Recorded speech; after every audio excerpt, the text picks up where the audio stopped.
স্বরচিত কবিতা আবৃত্তি করছি। আমি কবি মোহাম্মদ আব্দুল মজিদ। আমার কবিতার নাম তোমাকে দেখার জন্য। তোমাকে দেখার জন্য ফিরে আসি বারবার, পাড়ি দিয়ে বহুদূর পথ, মিটে না স্বাদ তোমাকে দেখার। অপরূপ তোমার রূপের নাচন কি যে মনোহর, মুগ্ধ চোখে চেয়ে থাকি বুকে নিয়ে ব্যথার সরোবর।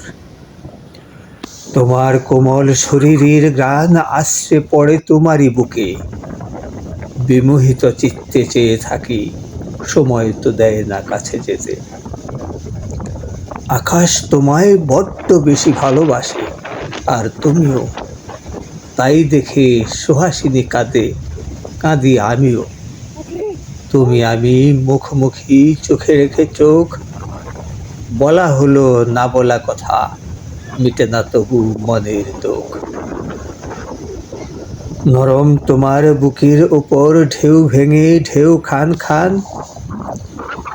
হাসিতে তার মুক্ত ঝরে শোনে না কেউ তোমার ব্যথার গান। আকাশ নীলে সাগর জলে দুজন দুজনায়, মিশে আছো এক হয়ে লক্ষ যোজন দূর অজানায়। বিরহে তোমার কাঁধে পাহাড় ঝর্ণা ধারায় গড়ায় চোখের জল, আমার বুকের সকল ব্যথা তোমার গভীর বুকের নীল জল। ওগো সুহাসিনী নীল জলরাশি, তোমায় আমি বড় বেশি ভালোবাসি, তাই তো তোমায় দেখার জন্য বারবার তোমার কাছেই ফিরে আসি। ধন্যবাদ।